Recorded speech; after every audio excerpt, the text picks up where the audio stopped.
Studios, Dave Hughes in today. And I have some good news to start with, because joining me in studio, the executive director of the Mississippi Department of Mental Health, Wendy Bailey, joins us. She walked in the door joining in on our food competition conversation. So none of us have lost it yet, because she's right there with us. And I also found out you have a genius at home. I do. My 11-year-old, about to be 12-year-old son invented the whole bugles with the squirt cheese years ago. Oh, see, perfect. So you were raising a genius, so we will listen to anything you want to say. Yeah, we also got into a sardine discussion. We've been talking food. We haven't talked anything about what we're supposed to discuss today. If you would pull that mic up just a little bit so that they can hear you better. There we go. That's better. Just talk right into the front of it there. Wendy, this is a sensitive topic today, and you and I were talking just a moment ago before we came on the air. People get uncomfortable talking about anything associated with mental health, which means people don't talk about it. And that's why, if you're wondering why, today is International Overdose Awareness Day, and you're thinking, what does that have to do with mental health? Well, have a seat. We're about to explain that to you. It has everything to do with mental health, doesn't it? That's exactly right. Many times now you hear it referred to as behavioral health instead of mental health, and behavioral health really is substance use and mental health combined, because there is so much co-occurring. And you have to address both your health, your physical health, and your mental health together. And like you said, there's still so much stigma, or just those negative thoughts and perceptions when we talk about either, which is one reason we really try to focus in on the recovery aspect and those real, raw, personal stories of people who have been there. Does the problem still exist because we don't like to talk about it? And a lot of times when people talk about things involving mental health, and that does include illicit substance use that can lead to overdoses, this is very much on topic. Just stick with us here. Do we still see the problem of when people do want to talk about it, when they do finally come around to the point to where they'll discuss the problem, it's in a judgmental way? That's exactly right. That's really the purpose of International Overdose Awareness Day. It is to bring together people who've lost loved ones from overdoses, support them, and then encourage people who need help to get that treatment, to really do away with these thoughts of when we think of someone who died by overdose or someone who may be addicted to a substance. We have sometimes this thought of what this person looks like or does, and it's really to shatter that and realize, especially with opioids in particular, it's working individuals that have the highest impact or rate of having an opioid addiction. People in construction, people in farming, people who work in industries where they have accidents or they could be prone to getting hurt. Those are the individuals that have such a high rate of becoming addicted to an opioid. And a lot of times we don't think about that. We think about that negative perception and not reality. Well, that's exactly right, because you have someone that picks something up the wrong way. We've all done that at some point, but pick something up the wrong way, messes up their back. They wind up possibly, in a lot of cases, having to have surgery to get it fixed, and they get prescribed opioids to deal with the pain for a very legitimate reason. But then it kind of becomes a crutch, and they look up one day, and some of them have an addiction, have a problem, and don't even realize it. It's never occurred to them that they're in that category because they're taking the medicine they need to take to function.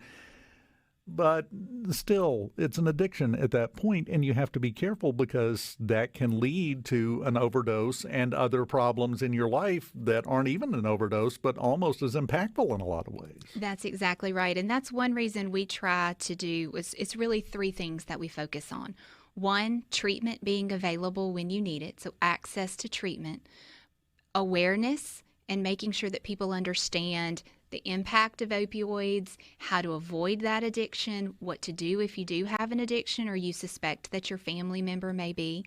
And then also really focusing in on prevention, which is where Narcan and naloxone comes in, where we distribute this to first responders and law enforcement and community providers, to where if you do have someone that you suspect it is an overdose, you can administer that naloxone and it can reverse that overdose. So it's really awareness, treatment, and prevention all. And I do want to focus on this again, because to me this is the most important piece of this, and please correct me if I'm wrong here. You're the expert here. To me, the biggest part of this is awareness and doing away with the judgment, because if you have somebody in your life that is having a problem with any kind of substance and they hear you referring to those dirty junkies and those horrible people and what's wrong with them, how likely are they to step forward and go, I need some help here? That's exactly right. Addiction is not a moral failing. Addiction is a health condition. It is a medical condition that you need treatment and help for. It is not anything to do with a moral failing or you weren't strong enough to pull yourself out of this. That's where we have to shatter and dissolve all of those misconceptions, or people won't be willing to talk about it and they won't be willing to seek treatment. And that's where I think those, again, I go back to those real, raw, powerful stories of hearing people who have lived through these experiences and recovered and come out on the other side is so powerful. Yeah, because, it's nice to have some evidence that it does work. That's right. If you do this, it does work. The problem is twofold. Number one, it's a very steep hill to climb to get everybody to suddenly start adhering to the old good fences cliche that I refer to all the time. Good fences make good neighbors. Keep your nose out of everybody else's business. Let them keep theirs out of yours, and we'll all be happier and healthier. But to get rid of the judgment, that's a tough ask. It's not going to happen. I mean, I don't want to be pessimistic, but it's not going to happen. So what we have to do instead, again, from my perspective, is address the people that do have a problem and let them know, yeah, there are some jerks out there, but not everyone falls in that category. And there are people here that can and will help you without judging you. That's exactly right. We talk a lot about hope. It's being that person that's going to provide that hope. And you never know, you may be that person to your neighbor, the person sitting 2 pews down in church from you, the person you encounter at the grocery store. Because you're right, we can't fix everything. We can't fix it all.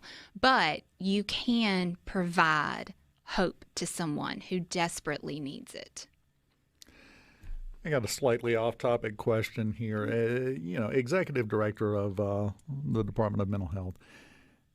Do you ever go home some days and just sit in this chair and stare at the wall for a while with what you deal with on a daily basis? Absolutely. I've worked with the agency for a little over 18 years. I've been in this role 2.5 years. I don't think I've had a good night's sleep in 2.5 years. But it's also making that difference. And it's like taking the Titanic, and I know a lot of this reference is overused, but it's like taking the Titanic and just trying to shift it slightly. But you can. You have to have everybody on board. You have to have partners. But for all of those cases that you come home and you think about and you go, okay, well, that wasn't fixed today. This one was not able to, work out. What are we going to do here? There's a gap in services here. We also have to realize all of the good and the people that are receiving services and getting help that they need. We have to address the gaps. We have to fix the problems. But also remembering that hope is there and help is available. And there are so many people in recovery and walking that road because of the services and the supports that they have. Those supports may not come from the state. I'm not saying that. It may be, again, your neighbor or a different provider, but they got the support they needed. Well, the thing is, and you've used this word several times, is hope. Hope goes away. You lose hope when you focus on your failures to the exclusion of looking at your successes. Is what you were just talking about, basically. You have to consider both of them. But it's kind of a human tendency. Oh, well, yeah, I did that, and I did that, and that was great, and that was awesome. But did you see this problem over here? That's a human tendency to react to life. And we all have to fight against that, because that's the only way forward, and that's the only way to have hope is to filter in and say, well, yeah, but there's some good stuff, and that good stuff can happen again. even some of the bad stuff can turn into good stuff. So it's all about your focus, which brings us back to focusing on the people that want to help you, that can help you, that will help you, instead of all the yahoos running around saying things that turn you off to the idea.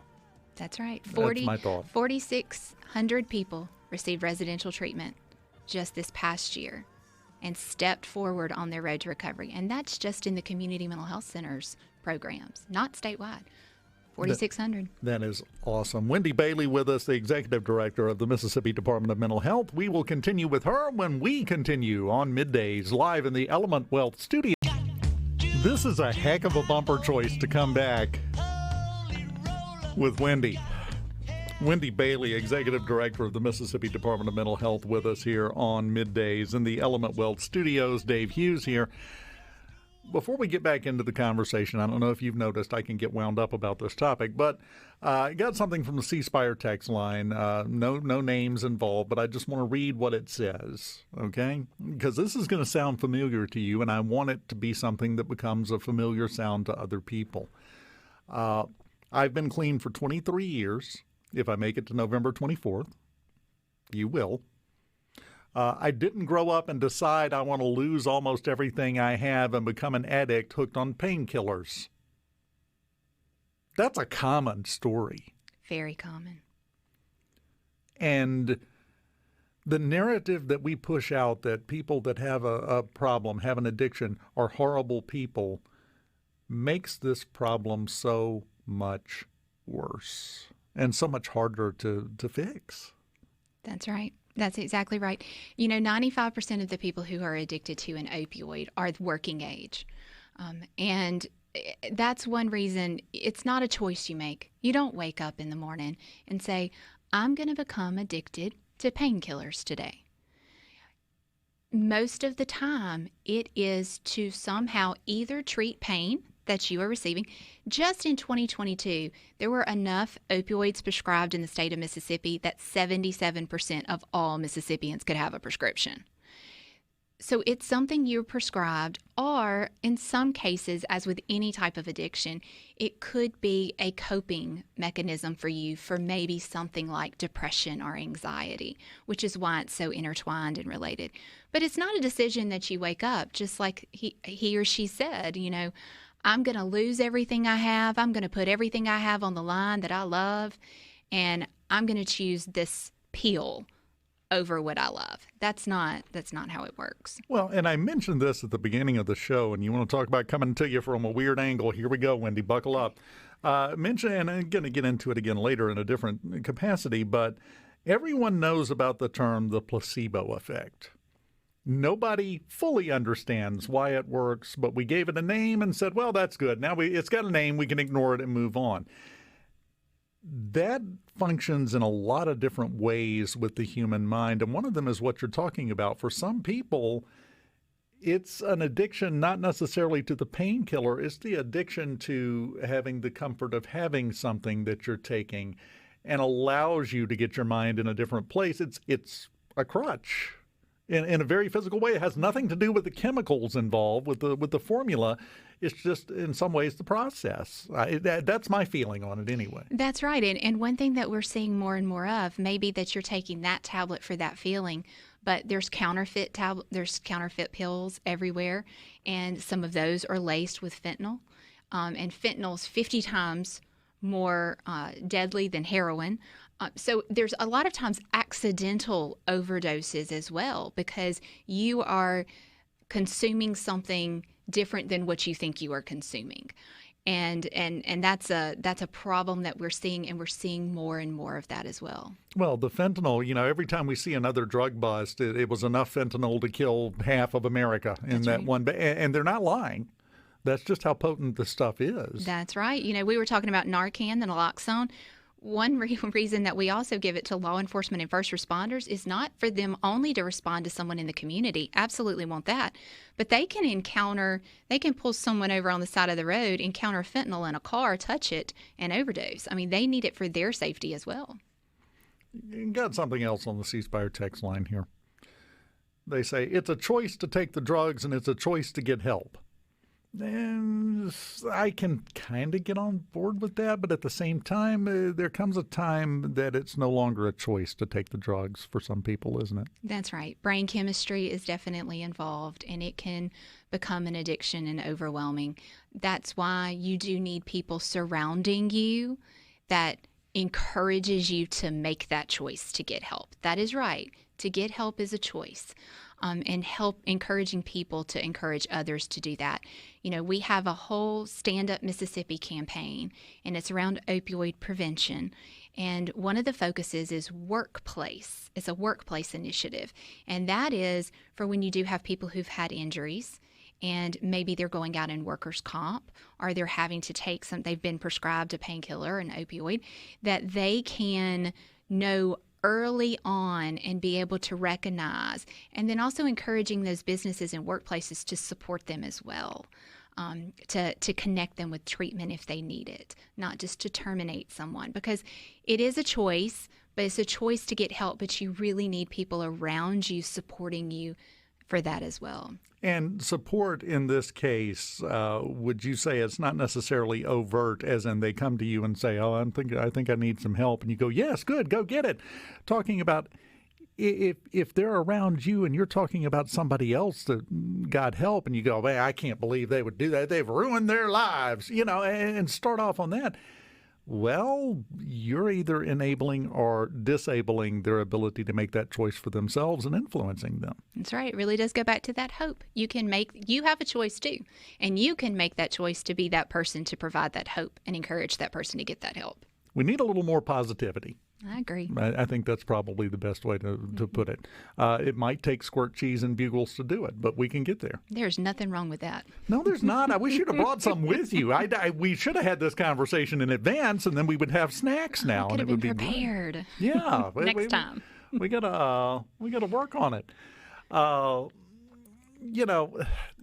Someone else here, I believe addiction is a disease. Yes. And as all diseases do, you must make the choice to get treatment. That's right.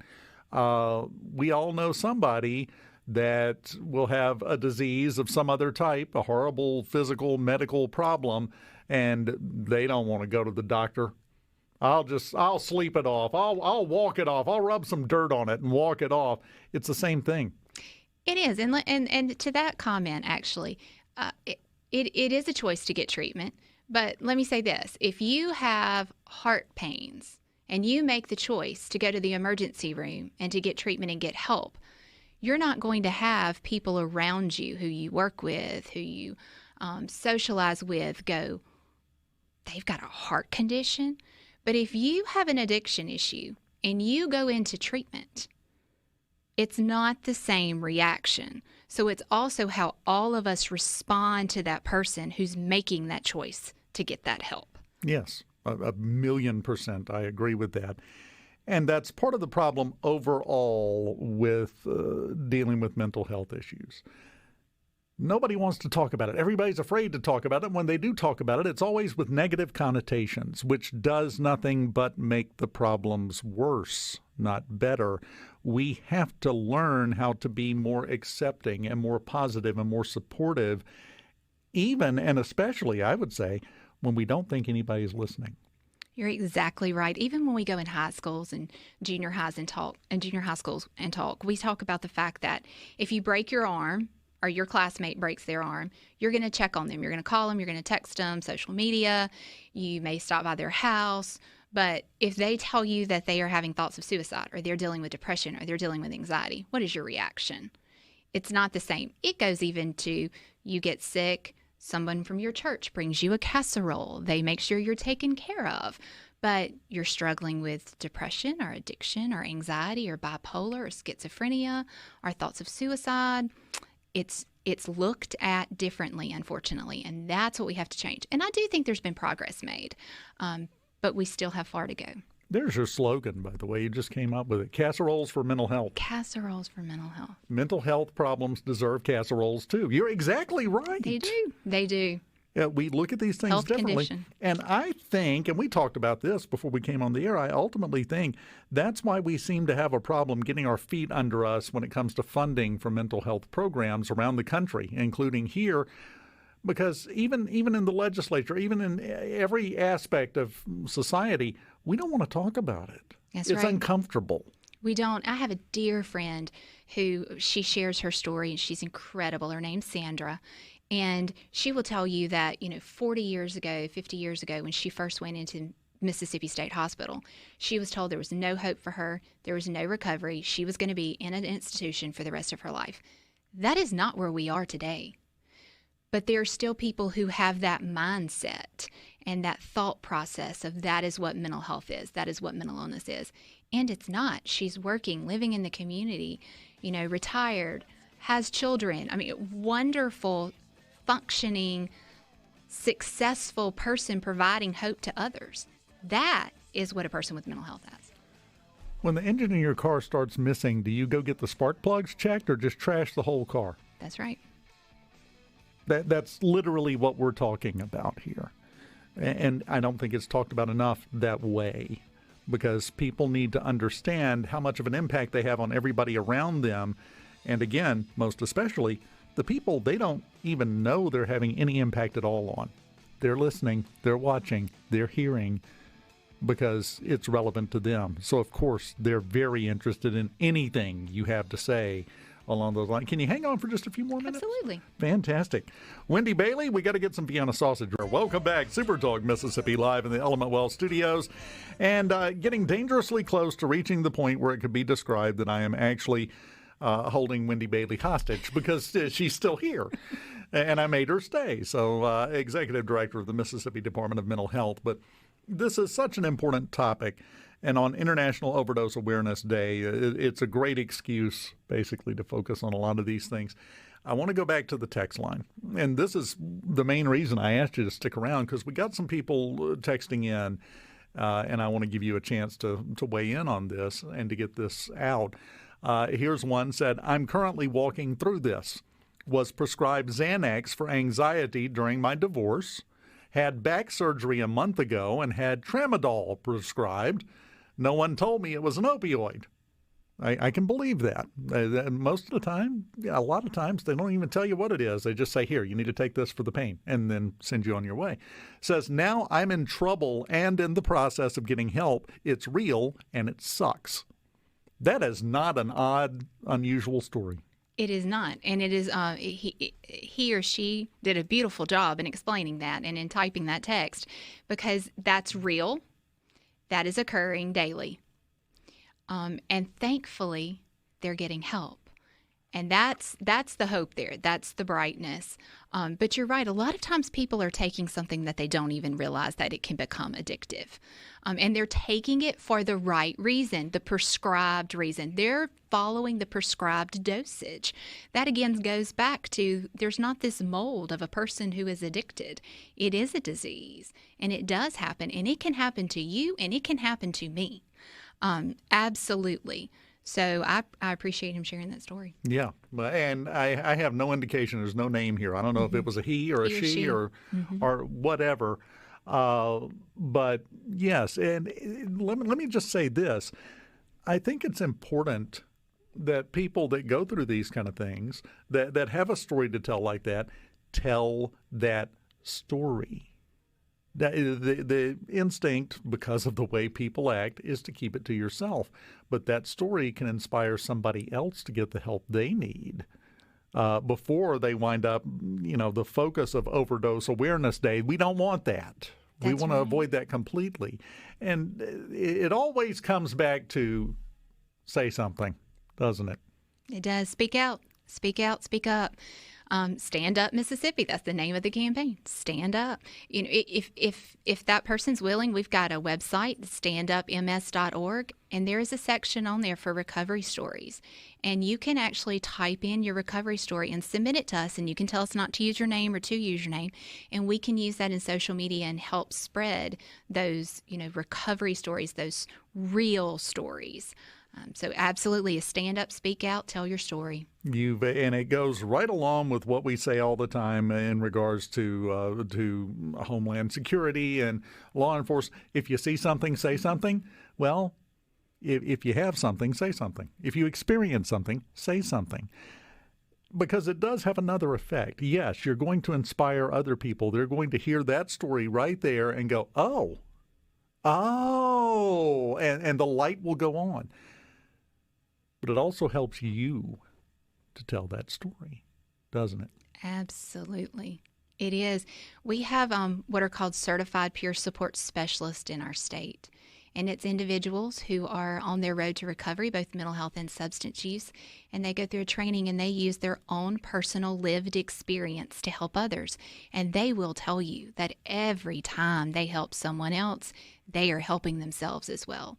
Sharing their experiences, sharing their stories, it's something powerful for the person they're helping, but for themselves as well. Yes, and I want to echo what you said. I want to thank them for texting that in. Don't know who it is, but that's important, not only for everybody else, but for you. And I want you to take one thing from this, and Wendy, I know, is going to back me up when I say this. By texting that in so that I could read it on the air, you very possibly may have just saved a life. Absolutely. I back you 100%. You made someone stop, think, listen, and possibly saved a life. So, yes. Good job. Proud of you for that. Somebody else says, it always bothers me when I see people go through drug rehabilitation and then they're alienated by their family. That's common. Very common. That's very common. That's why I'm saying we need treatment available. We need supportive people also. Yeah, and especially the ones closest to you.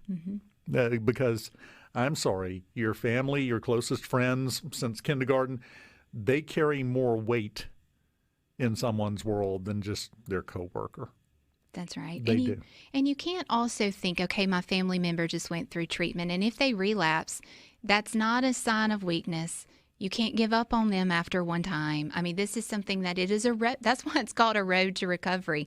It truly is. Sometimes people can go through treatment and that very first time, but then sometimes if you've been addicted for many, many years, it may take longer, but that doesn't mean you give up, and that doesn't mean you give up on the family member or loved one. First time they fall, you give up on them and walk away. I'm hoping you're not the person that was responsible for teaching your kids and grandkids how to walk.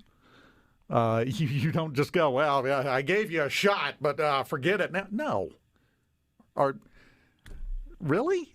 How could that possibly be somebody's attitude? But it is. It is. It is. I mean, how many people are on blood pressure medicine or cholesterol medicine, and they do every single thing right and eat exactly like their doctor says and take their medicine exactly like their doctor says.